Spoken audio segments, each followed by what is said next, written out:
谁是莫修然？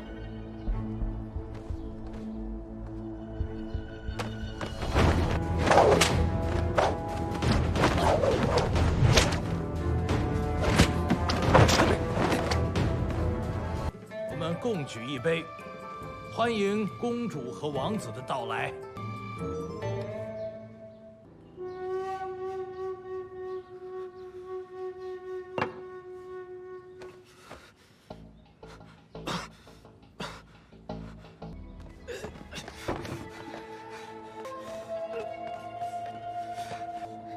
没事吧？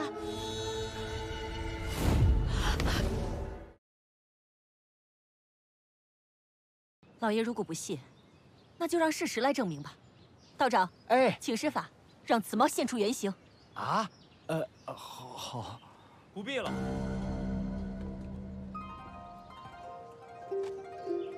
找我吗？本将军在此。这，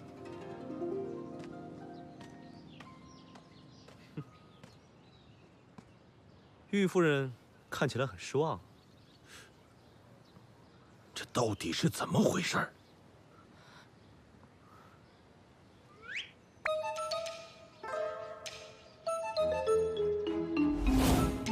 今日酒席之上，有人在我的酒里面下了迷药，还提前准备了这只小猫，企图用妖物之说来算计我。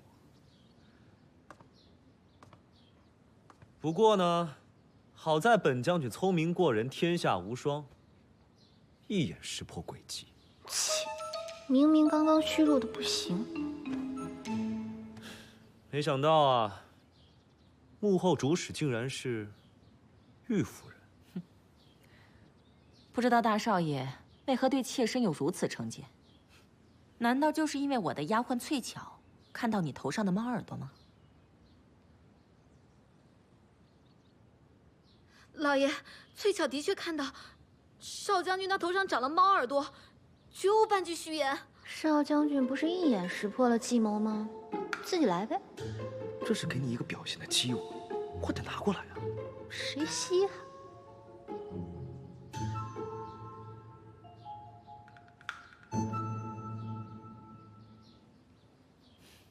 拿出来，你还想不想找你哥哥了？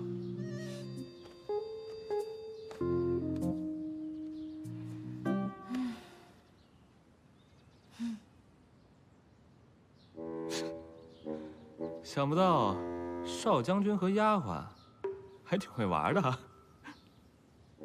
这是本将军醉酒之后戴在头上玩的东西。你不会真以为这是我头上长出来的吧？来，你长一个给我看看。老爷，老爷你要替妾身做主啊！妾身伺候老爷多年，从未邀过功。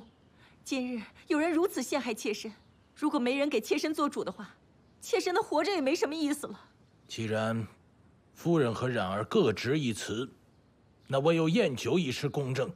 郭嬷嬷在。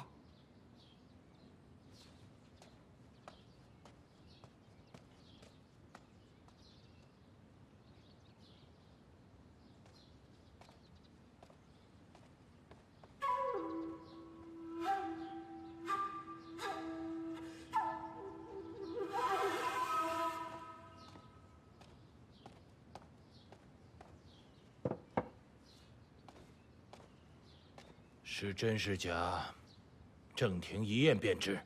等等，这才是翠巧换下来的酒壶。好你个小薄荷，你血口喷人！厨房伙夫都看见了，你把刚刚的瓷壶换成了玉壶。小的的确看到翠巧姐姐调换酒壶。你们两个蛇鼠一窝，老爷不要听了这两个人的谗言啊！方才玉夫人的人可以指证本将军，我的人指证翠巧，有何不同？正廷，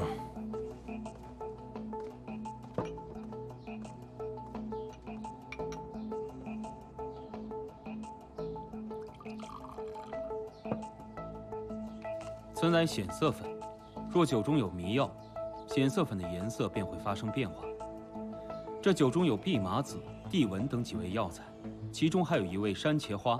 山茄花性温，有毒，中毒者会皮肤潮红、躁动不安、脉象紊乱、头晕目眩，出现癔症。老爷明察，这只是让妖怪显形的杏黄散，不是迷药。住口！区区小道士竟敢给我们少将军下药，该当何罪？这都是玉夫人让我干的，少将军饶命啊！你还有何话说？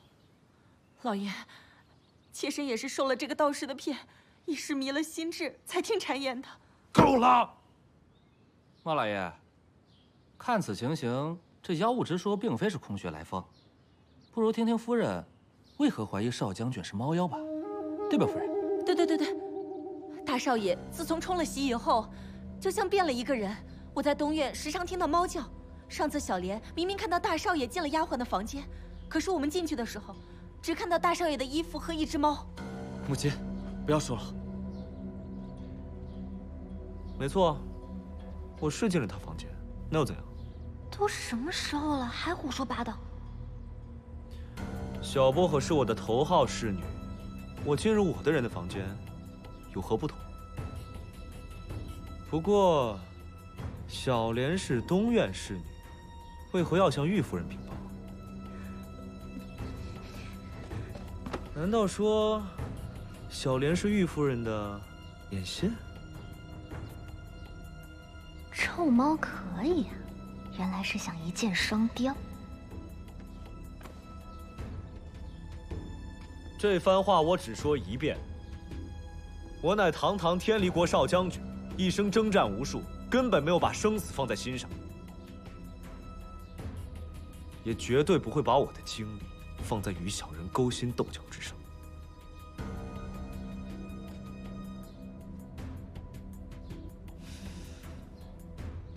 可我觉得，我与少将军同为征战沙场之人，最能理解少将军此话用意。来人，将这个妖道和这个奴才给我押下去！是老爷，这是和我无冤枉的老爷，父亲，这和我无关的。母亲做出如此荒唐之事，定是受人蛊惑。你就看在母亲这些年在莫府没有功劳也有苦劳的份上，求父亲手下留情。来人，将玉夫人带到西院面壁。在这3年之内，没有我的允许，不许踏出一步。是。夫人，请。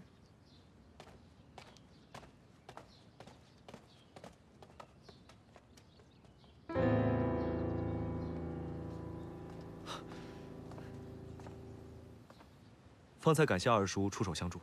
哎，都说了，你我之间不必客套。再说，玉夫人一向行为乖张，这也是她应得的惩罚。你身体不适，早些休息吧，改日再来找二叔喝一杯。一定。若不是你拉住我，我定要让他莫修染下不了台。你以为你自己是莫修染的对手吗？我堂堂落日城王子，难道还怕他不成？糊涂！你可曾想过，此次签订合约，为何不在天离国皇宫，而是在这莫府？那还不是因为那皇帝老儿染病，才不方便让我们入宫吗？错。天离就是想借莫修染给我们落日城一个下马威，一个墨家便可以打发我们落日城了。可恶！怪不得连这红昏珠都是假的。我们此行不是来挑事儿的，不要忘了我们的目的。我还不是为了给你出口气。临行前，父亲曾交代过我，此行定要拿下莫修染。你这般莽撞，会破坏了父亲的计划。真是窝囊。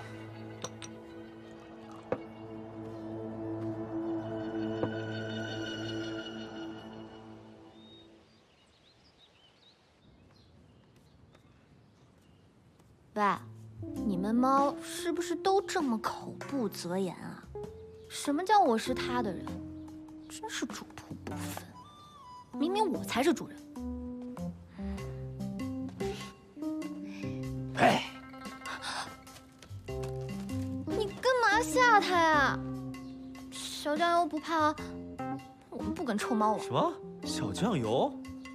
名字都起好了。对啊，要不是今天小酱油出来打了天酱油，你呀，早就被玉夫人抓住猫耳朵了。就凭他，说的跟刚刚中招的不是你一样。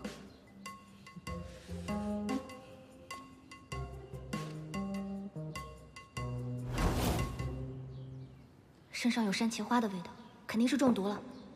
这薄荷草心凉，可以清热解毒、驱散风寒。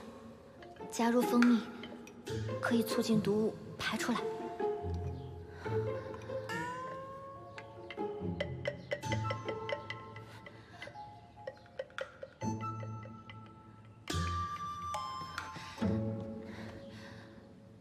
死猫当做活猫医吧。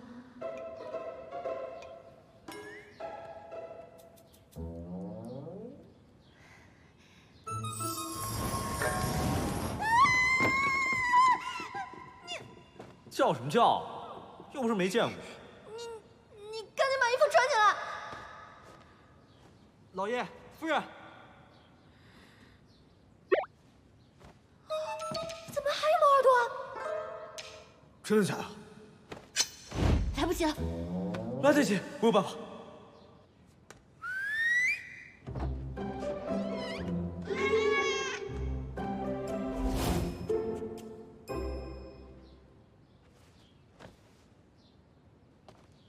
看，要不是小酱油出来打了酱油，还有我这薄荷蜜，你呀现在都变不回来。那不是因为这个身体太过羸弱，区区杏黄彩怎么能伤到我？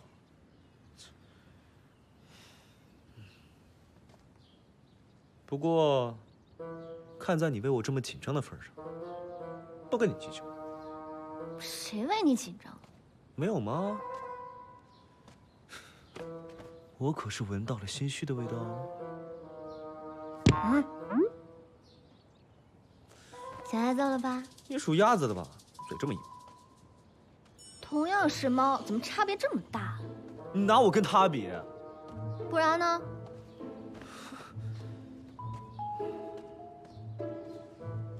喂，你还是想想办法，怎么找锦鲤吧。我答应过你，一定会帮你找到红魂珠的，你放心。哇哦，好自信呐！说的好像刚刚中招的人不是你一样。我那招叫引蛇出洞，我是拿我自己当诱饵，不然敌人怎么会出现在我面前？刚才发生的所有事情全部都在我的掌控当中，你懂什么啊？行了行了行了，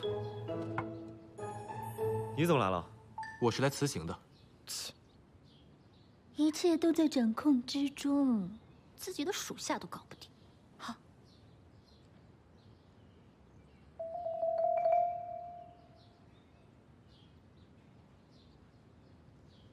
你们俩，你们俩。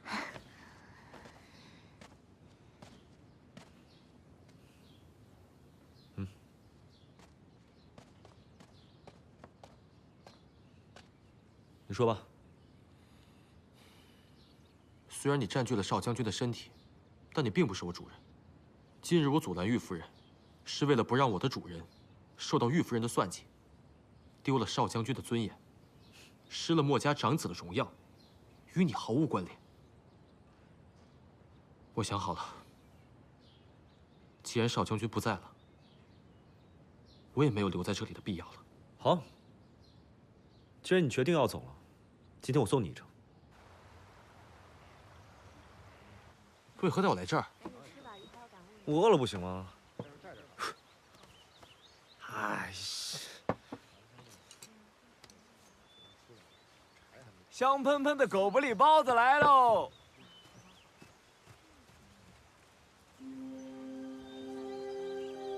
哎，你这人怎么抢我包子呀？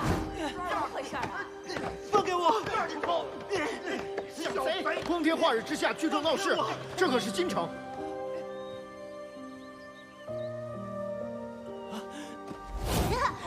过来！谢谢哥哥，谢谢。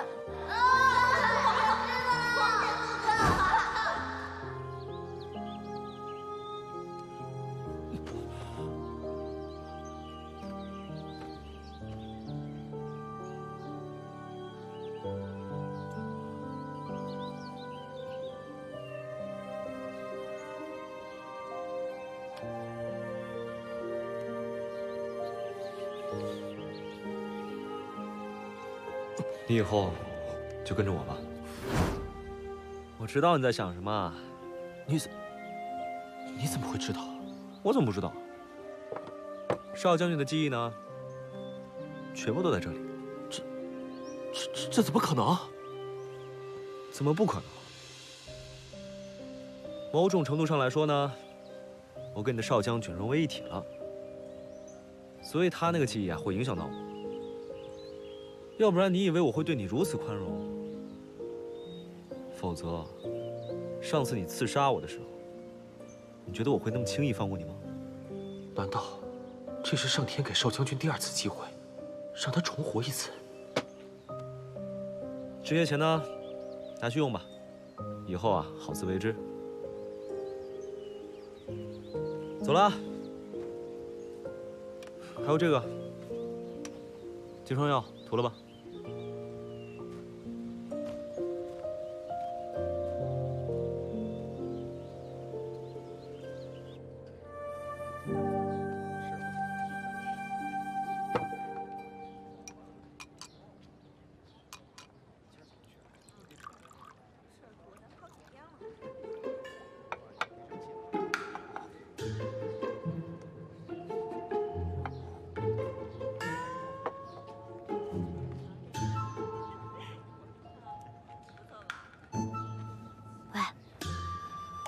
前后差距也太大了吧？我不是跟你说过吗？一切全都在我的掌握当中。其实，莫修然的记忆并不会影响你的思考和判断。你这样说是为了不让他伤心，对不对？小薄荷，我听得到。你呢，就不要自作聪明了。我把洛风留在我身边，是为了让他服侍我。虽然洛风不是有多么能干，但是跟你比起来，哇，强太多了。死要面子。我们少将军可谓是猫中王者，拥有最柔顺光滑的皮毛，最流畅优美的体型，最锋利无比的爪子，自然可得万千宠爱。你给他下什么药？我需要给他下药吗？哎，你看，小酱油长得多像你啊！这萤火怎可与皓月争辉？这小秃鹰简直跟我们少将军那是相差108000里。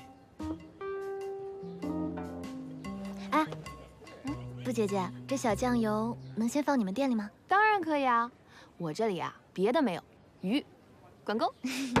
我不同意。轮不到你来管。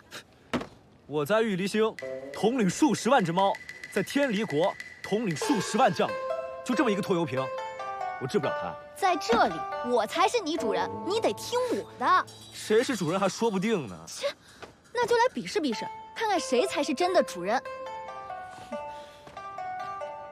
哎，跟我下来说话。我在这里舒服，你在那里说话。好，那我们就来一场1对1的对决，谁赢了谁当3天主人。哎呀，还有时限呢，对自己这么没自信啊？我那是让着你。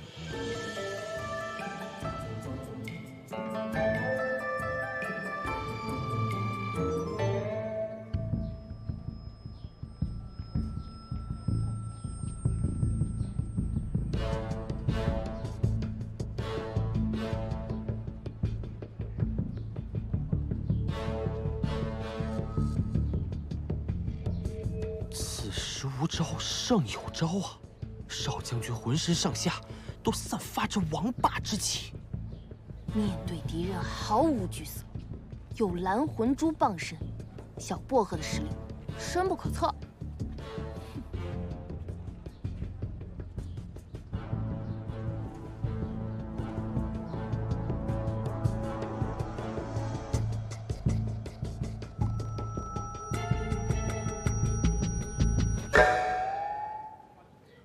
再来。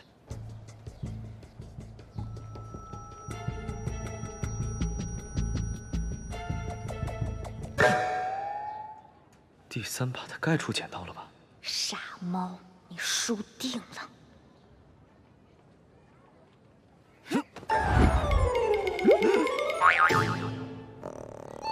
嘿嘿，输了。你竟然敢耍赖！少将军行军打仗多年，不知道兵不厌诈的道理啊？完了，本将军成了这个女人的道了。少将军，认赌服输。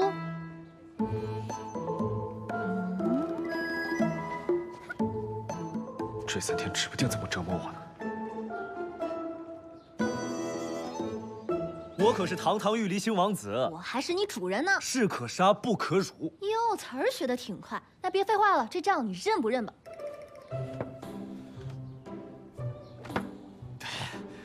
喝了酒的男人的话不可信。这样啊，有样学样我也会，我学习能力也很强。好，我玉离星王子说话一言既出，驷马难追。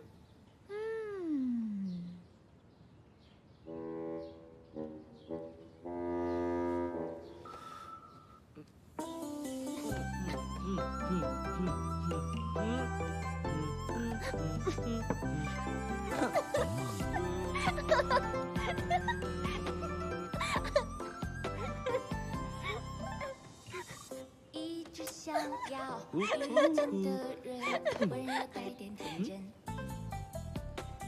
真的期待这一座城，有人为我心疼。居然能够牵着一直不停聊到黄昏，我们2个人的默契满分。忽然发现你对我好像有一这个玉离仙舞蹈还蛮可爱的嘛。臭猫看来也没那么讨厌。都来看，都来看啊！真功夫啊！有钱的帮我点掌，没钱的站全场。你快点儿，磨磨唧唧。知道了。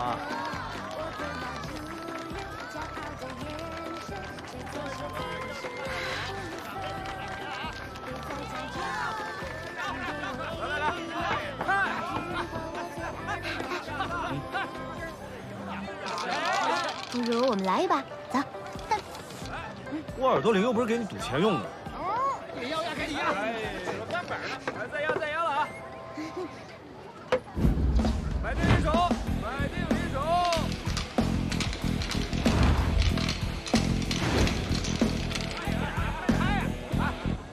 小，来，开了啊！看好了，大，又是1、3、5，小。来，兄弟们啊，压大还是压小？来，下注啊！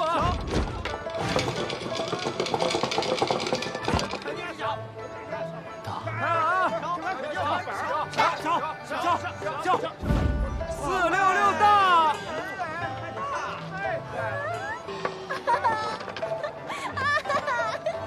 来！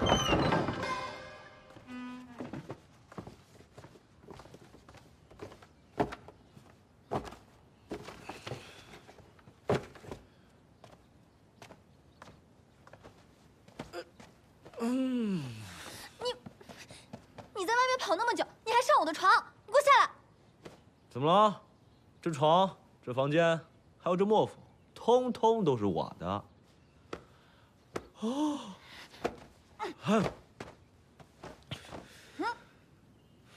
还有你，也是我的。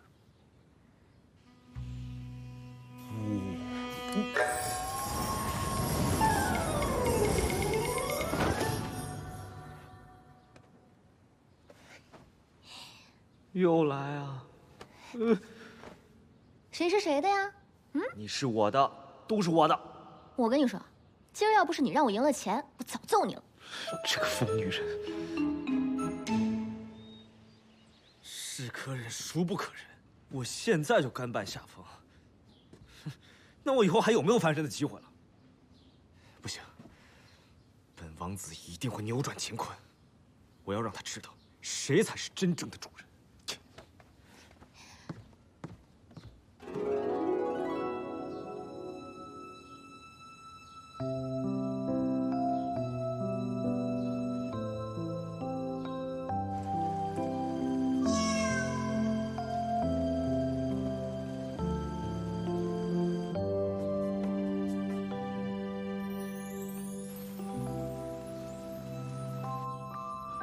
喂，你傻了吧？该死，本王子居然被这个女人所迷惑，定是这身皮毛的影响。你给我把衣服脱了！你让我脱我就脱啊！我让你脱，你给我脱了！天花之将，你要干嘛？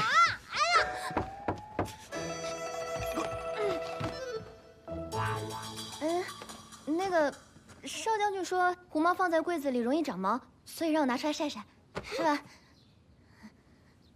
找我有什么事儿？啊，府里新进了一批上好的紫貂，我命人做成了披风，向大哥赔礼道歉。青云，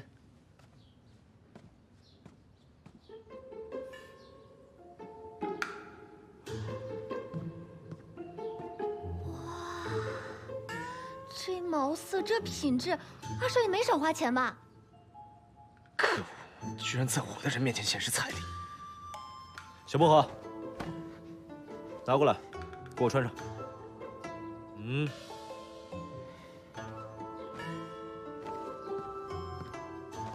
没了那身皮毛，果然普通多了。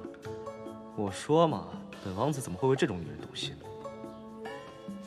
干嘛？放开！二少爷可真贴心，你看多合身啊！我看你送这个披风吧，也不是赔礼道歉，是给玉夫人求情的吧？母亲已在西苑悔过，她受到了应有的责罚。我此次前来，并不是替她求情，而是诚心诚意的向大哥道歉。你是了解我的，我从未想与大哥争夺什么。我可不了解。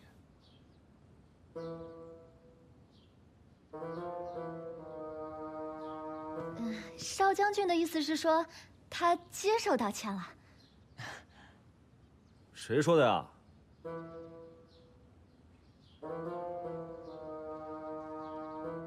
袁杜甫说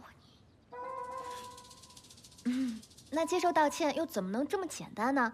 怎么也得来个握手言和。你别跟我得寸进尺啊！对吧，二少爷？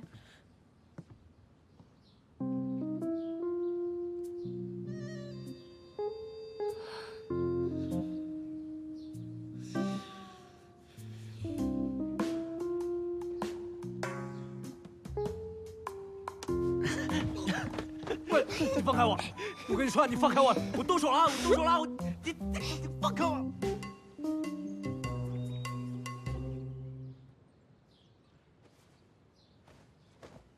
然而，身体恢复的如何呀？多谢父亲关心，已无大碍。好，没事就好。听雨姬说，夫人之事，你并没有怪罪于她，很好。兄弟就应该齐心协力，尤其是在这关键时刻。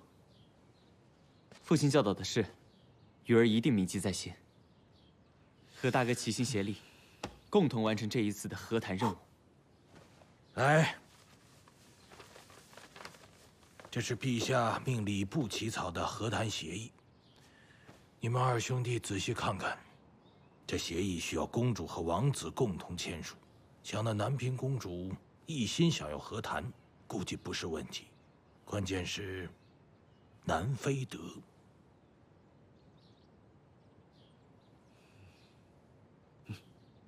锦鲤体美，此一之数种色，色无光或有光，文寒无尽变化。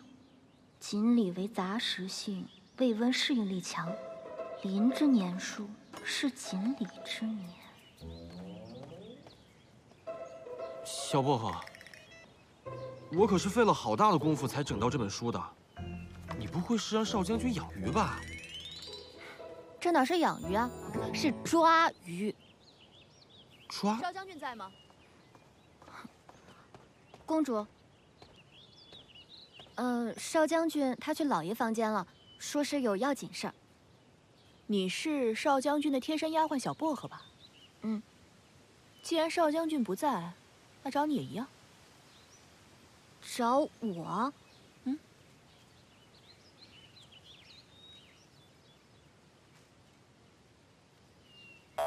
哦。我听说少将军因青州一役身受重伤，后娶一官家小姐冲喜，不料冲喜当日，那小姐竟然逃婚了。是否真有此事？确有此事。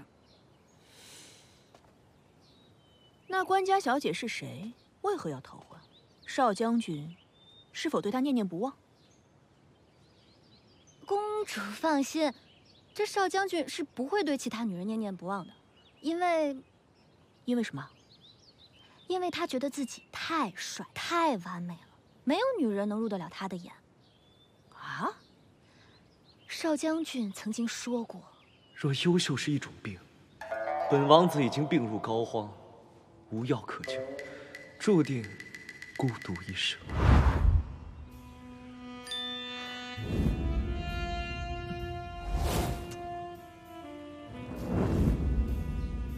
少将军，真的是这样？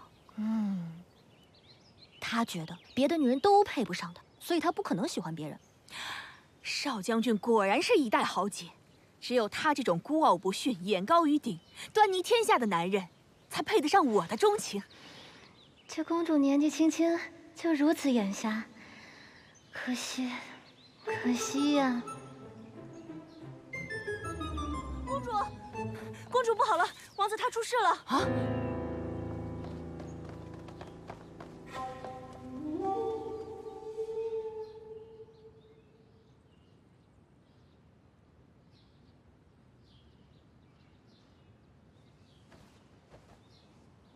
郑婷，怎么样？王子的症状颇为异常，外表无异，却元气大伤，实乃气血组织不畅，血瘀于里，阳虚气陷。为什么会这样？难不成是中了毒？这不是中毒的表现。那是什么？王子面赤气短，手脚冰凉，盗汗不断。我推测，是受惊吓后的昏厥。惊吓？谁吃了雄心豹子胆，敢吓我弟弟？南非德最近2日都去哪儿了？昨日王子带着红魂珠去了风月无边，还不让小的跟着。后来我们隐约听到了王子的喊叫声，便冲了进去，发现王子晕倒在地，红魂珠在地上滚着。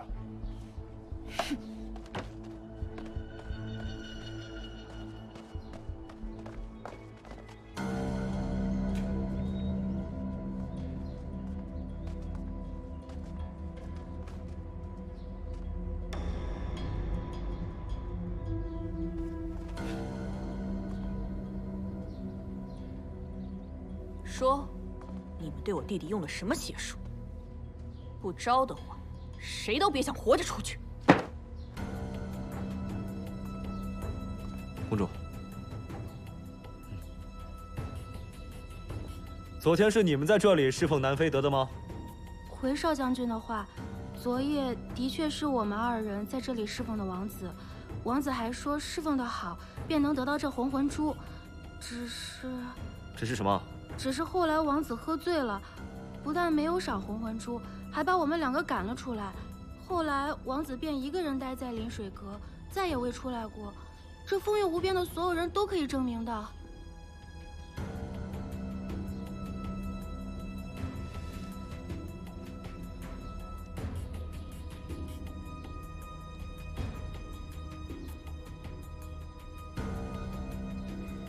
少将军，回禀少将军，属下方才问了风月无边的其他人，确实如此。昨夜除了南非德，琵琶女应该还有第4个人来过。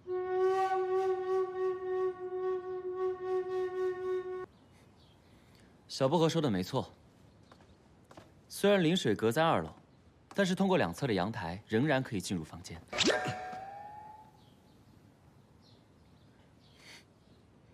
根据我的判断，凶手身形应该比较小，应该和小薄荷差不多。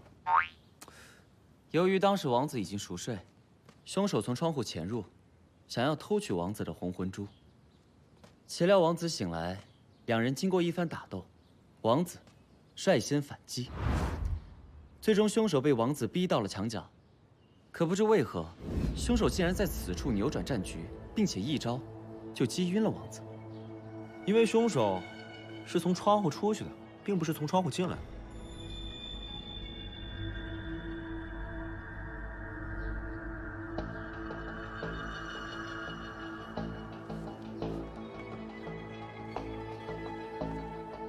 鱼鳞，奇怪，这鱼缸里的鱼从昨天开始就少了一条。少了一条。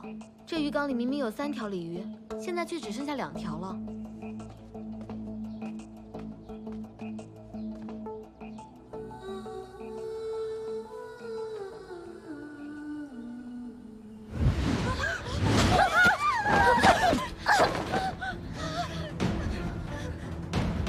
没事吧？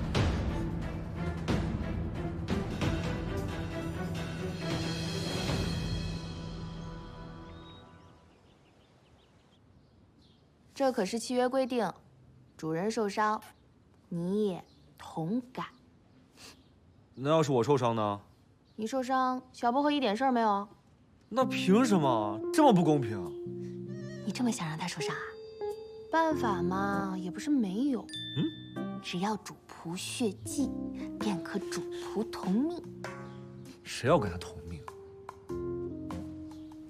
还好有魂珠，我的恢复速度会快很多，不然我非宰了他不可。一个臭鱼，怎么威力这么大？他不是锦鲤，他应该是来自我们玉离星域边上的鱼星人，看起来和锦鲤是同一种族。他是看到了红魂珠才上来抢夺的。你确定？那当然了。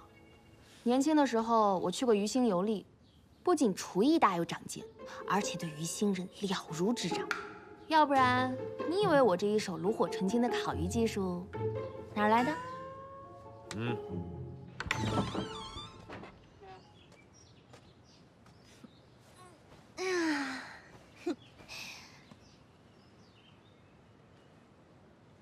这东竹下手可真狠。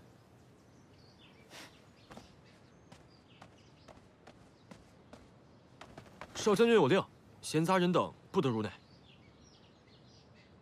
你听谁的？少将军的。少将军听谁的？你的？没错，所以你也应该听我的。好像有那么点道理。那还不快点让开！哦。哎，波欧姐姐也在。原来你们2个这么熟啊！我这么帅气又多金，我想跟谁说跟谁说。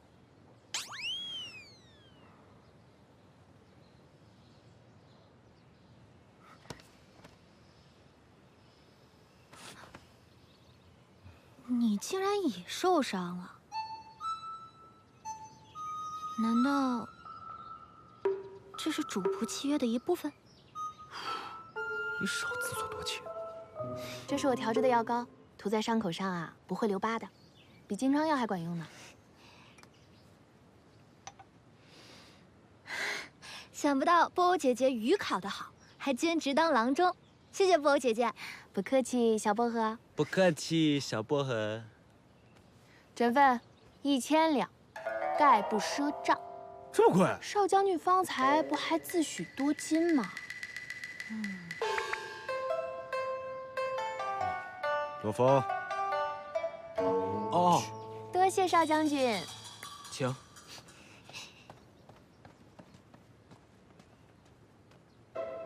多谢少将军。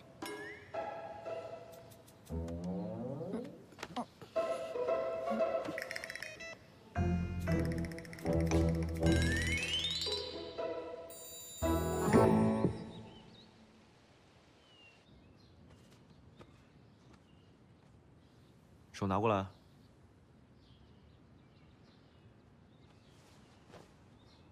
干嘛？擦药。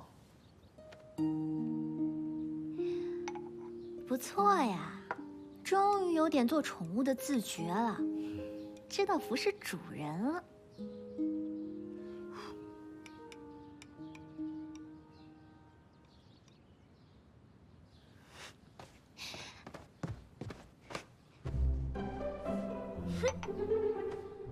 你干嘛站那么高？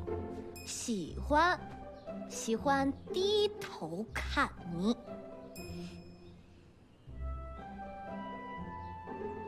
喂，不是要擦药吗？来。好。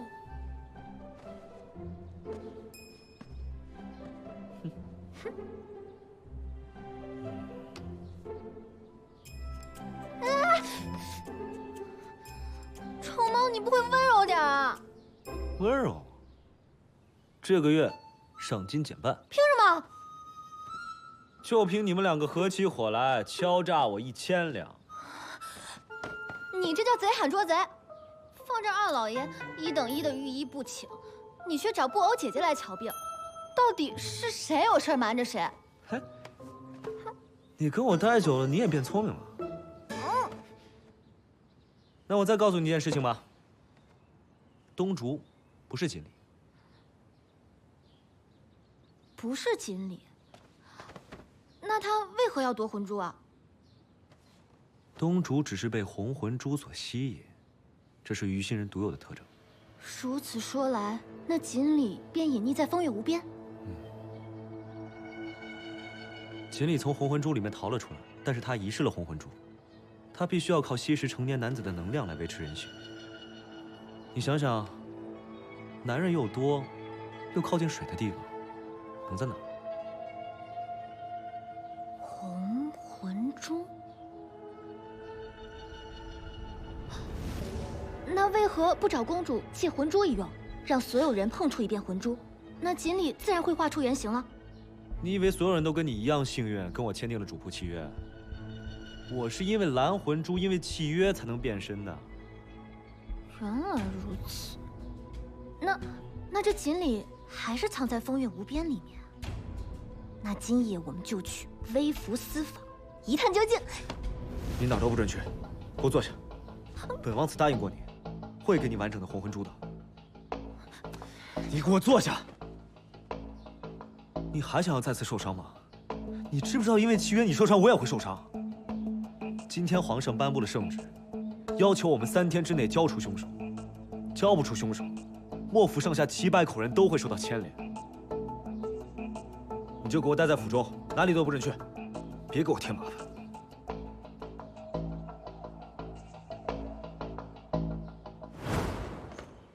你说不让我去，我就不去。哼，为了哥哥，我偏要去。靠人不如靠己。何况我还能去求一个人。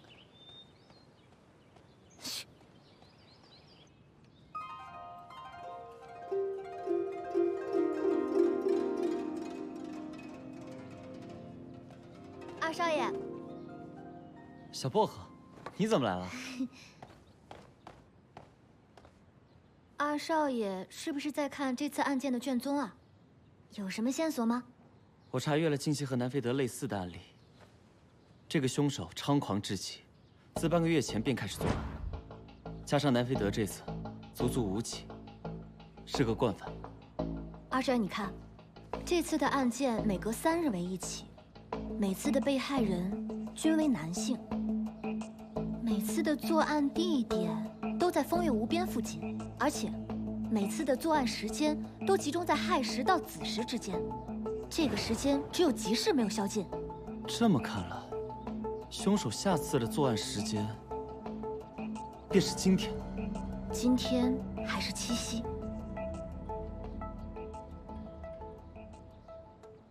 入场的情侣请出示情侣节。二位，你们的情侣节呢？这7夕只有牛郎织女才能相会。啊？二位看样子是没有在门口回答情侣问题，所以才没有得到入场情侣节。你们是情侣吗？我们就是啊。啊，既然二位说是恋人，那就请到边上互捏个面人儿，捏得好就放你们进去。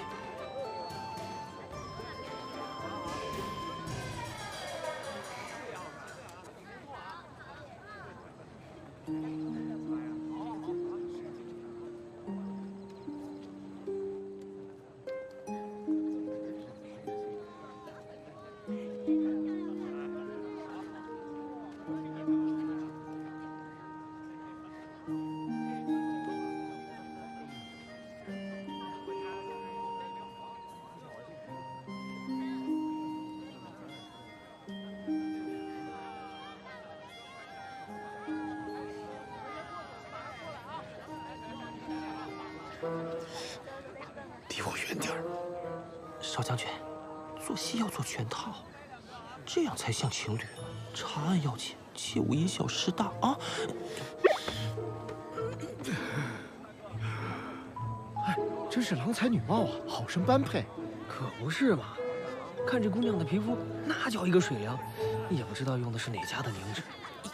二位停手吧。这位姑娘捏的面人儿也太差了吧！怎么办？我们走。哎，别走啊！别走啊！你别推我，少将军，做戏就要做全套。站住啊！小薄荷，他竟然跟着二少爷来了，还牵手了，这成何体统啊！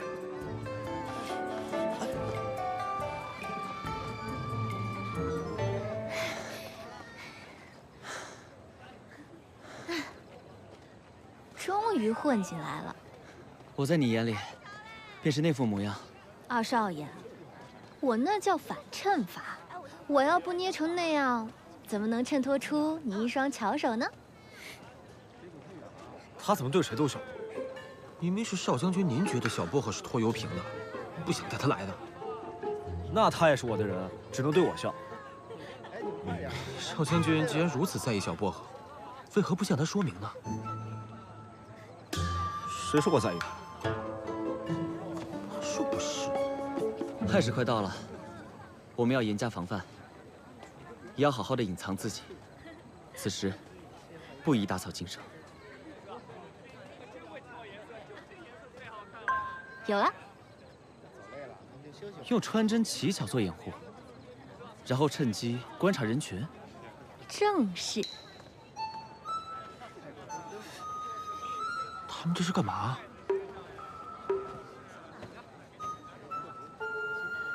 臭猫没来吗？猫眼看人低的家伙，我一定可以比他先发现锦鲤。二位，请开始穿针吧。这个女人竟然跟别人穿针引线！公子好手艺啊！二少爷真是心灵手巧啊！放心吧，我派来暗卫埋伏在周围，静观其变。既然来了，不如玩一玩。行，这次我肯定赢你。何风，属下在。你不是刚买了一把剪刀吗？少将军，你不会是……走。穿好了。恭喜公子和姑娘双双夺巧。像二位手艺这么好的呀，我还是第一回见呢。哎，这怎么回事啊？何人所为？哎，怎么回事？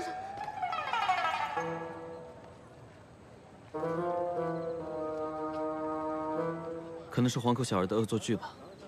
哼，定是那臭猫耍花招。少将军，这歌声，别管，按兵不动。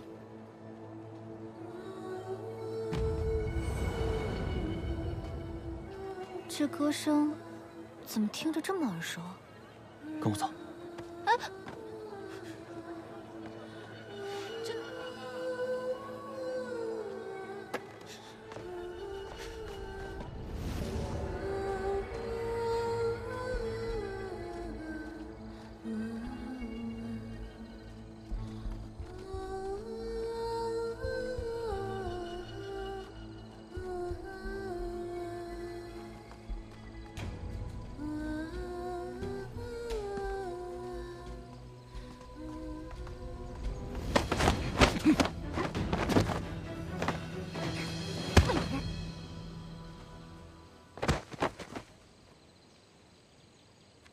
你们居然敢坏我的好事！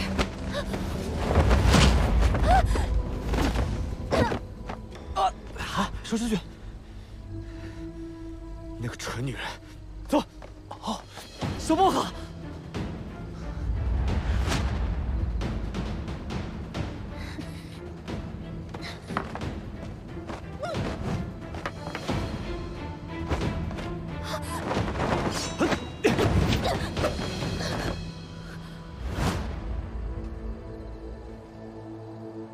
下。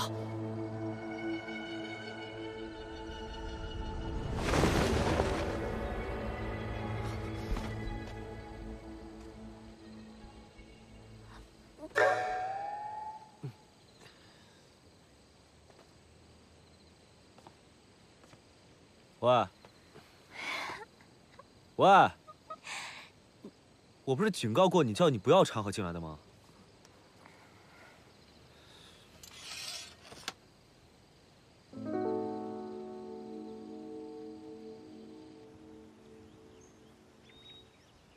聂夏怎么会变成这样？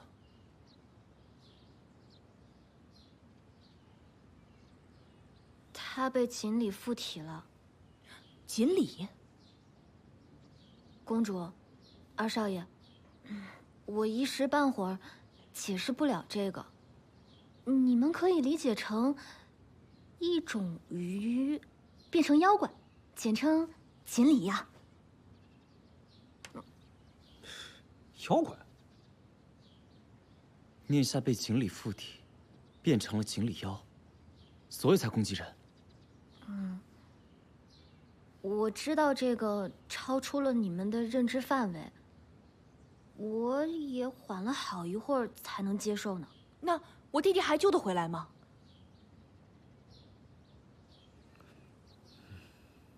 啊，少将军的意思是，这个锦鲤是从红魂珠里面逃出来的，只要收服了它，王子的病自然迎刃而解。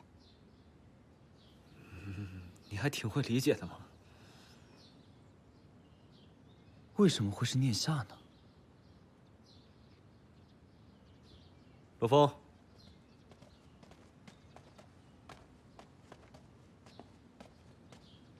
二少爷，老身不该瞒您。1年前，念夏那丫头因为对二少爷动了心思，夫人瞧她姿色还算不错，怕耽误了二少爷的前程，就送走了念夏。老身以为他会去一个好人家，没想到他竟被送去了风月无边。也是念夏这丫头啊，脾气倔，骨头硬，硬是保全了自己1年的清白身。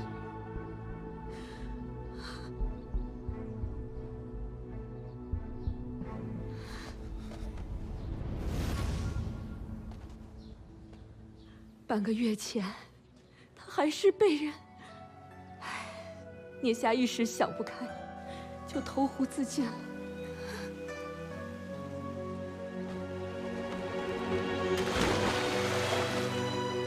念夏对二少爷的这份心思，导致现在酿成大祸。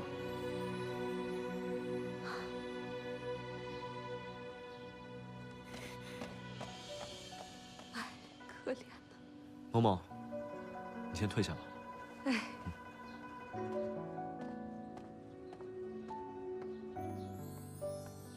少将军，我向君宝斋打听过了，正如您所料，半个月前，他们在雁鸣湖搬运物品的时候，红魂珠不慎掉落，这锦鲤遇水则解封，便附在了当时想要投湖自尽的念夏身上。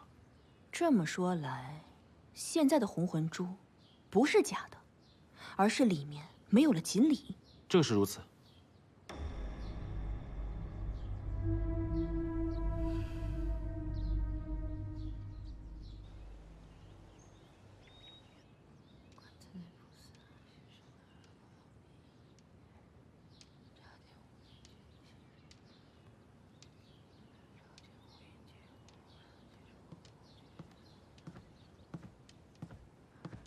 母亲，雨儿来了。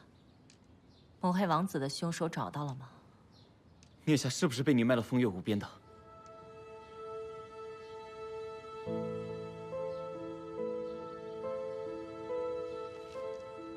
不过是个小丫头，你问她做什么？母亲，你到底要怎样才肯收手？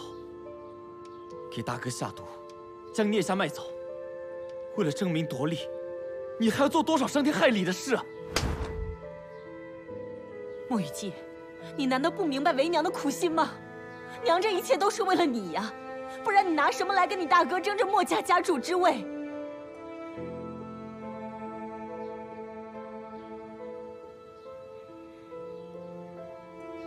您生我养我，可是您并不懂我。我对家族财产毫无兴趣，更不想争夺什么家主之位。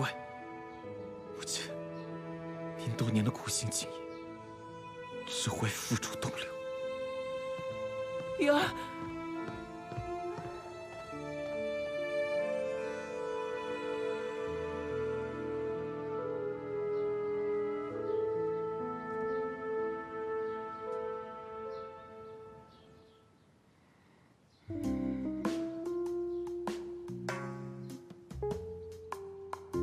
瞪着我干嘛？至于这么生气吗？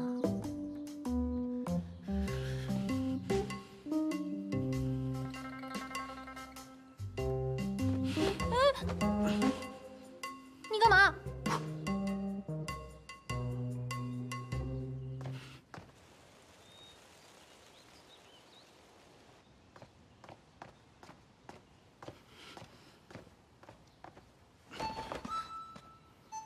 你带我来这里干嘛？你干嘛？我可是有魂珠的。谁让你随便跟别的男人过七小节的？随便？我哪有随便？我可是深思熟虑挑的人，不入不许，焉得虎子？我不允许你跟别的男人过节，更不允许你对别的男人笑。凭什么？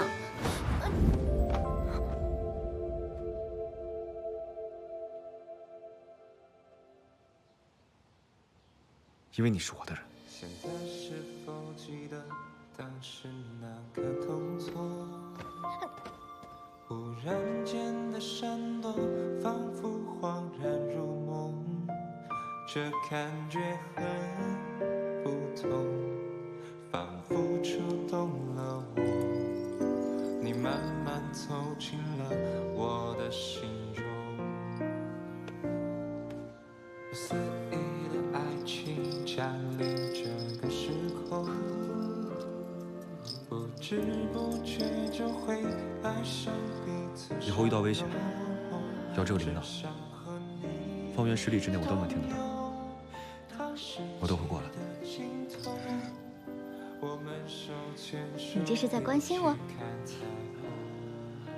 你们女人真的是自作多情，我只是怕你受伤，然后影响到我。你们猫果真是口是心非。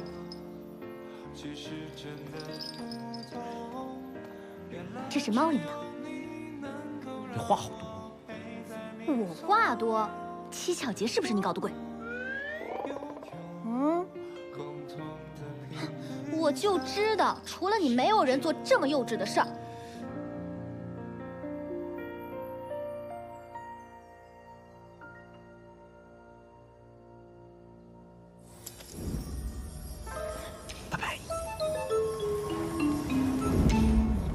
你变成猫，我就会放过你啊！哎呀，还好本王子机智，只是这个女人凶凶的样子，怎么还有点可爱？难道这就是人类的爱情？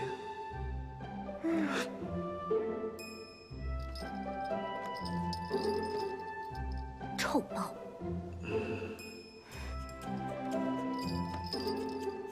哼。这个女人，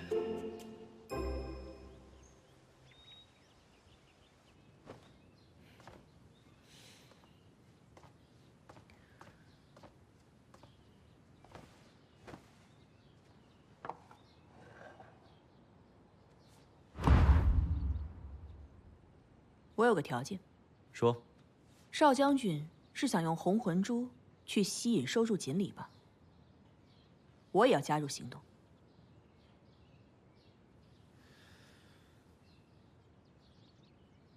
可以，不过你要按照我的方式来。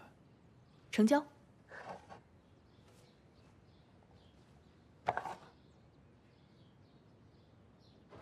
这是什么东西啊？哎，什么？价值连城的红魂珠，明天要拍卖了。是吗？哎，你看看什么？不过我听说啊，是天上掉下来的宝珠，不是每个人都买得起的。是啊。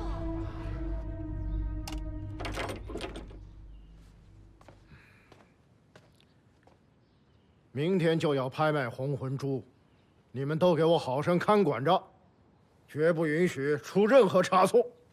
是。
经理在那儿。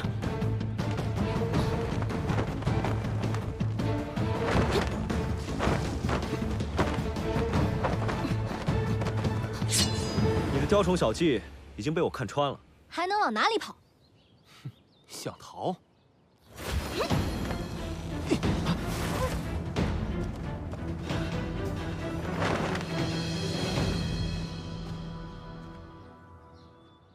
别到处乱跑，等我。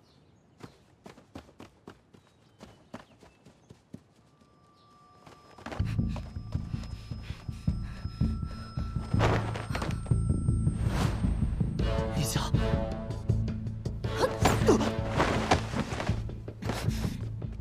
谢谢大哥。你在这捣什么乱？看你往哪里逃！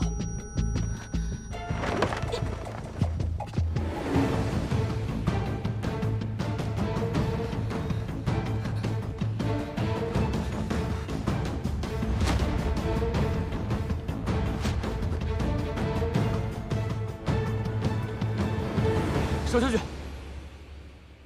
保护好小薄荷。你拦我干嘛？少将军交代要护你周全。周什么全？他受伤了怎么办？哎呀！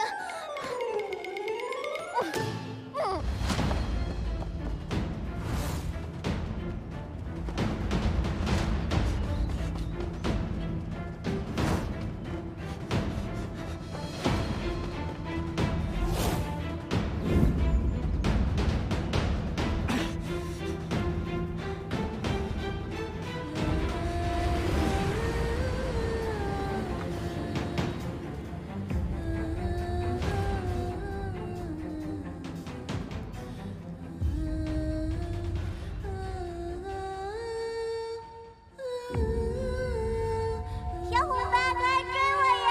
快来追我呀！子悠，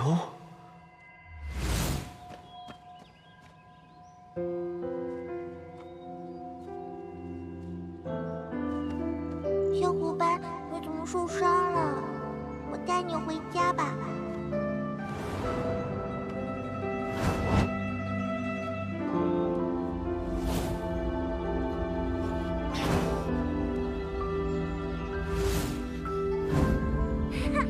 小伙伴，快来追我呀！我在这儿。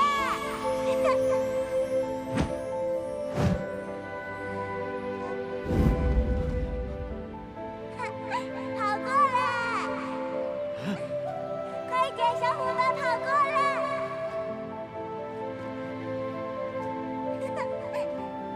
来呀，来追我呀！我在这儿呢。子悠，等我。怎么没动静啊？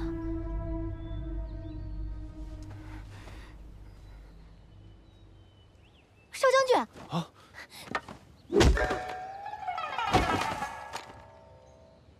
洛风，对不起了。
莫修然，莫修然，莫修然！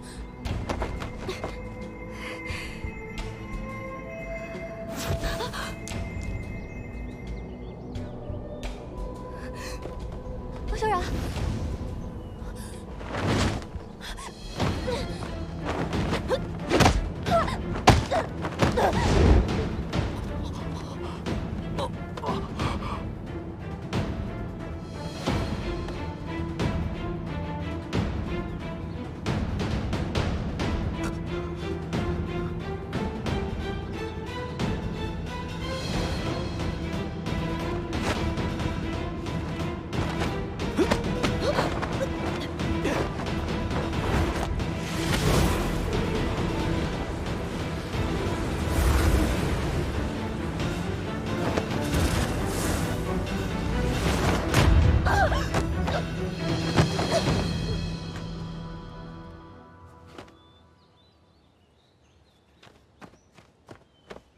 小布，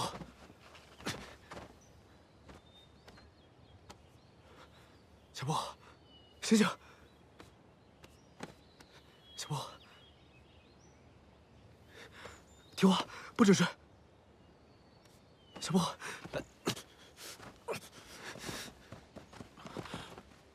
属下罪该万死。锦鲤现在已经没有能量了，接下来叫南平婉用红魂珠收服他，把地上的蓝魂珠给我带回去。我带小薄荷先去疗伤。是，少将军。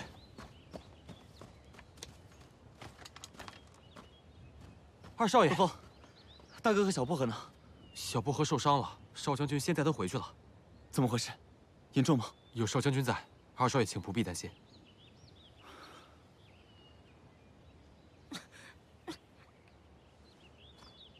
二少爷小心。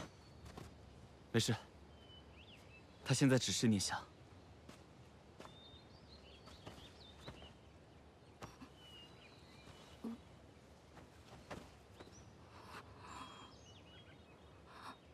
二少爷，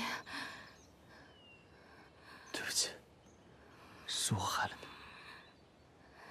少爷不必自责，奴婢没想过此生还能再见到少爷。奴婢这一生最开心的时光，就是伺候少爷。奴婢知道自己对少爷的那份心思是痴心妄想，但现在能死在少爷身边，奴婢没有遗憾了。少爷，你要好好照顾自己。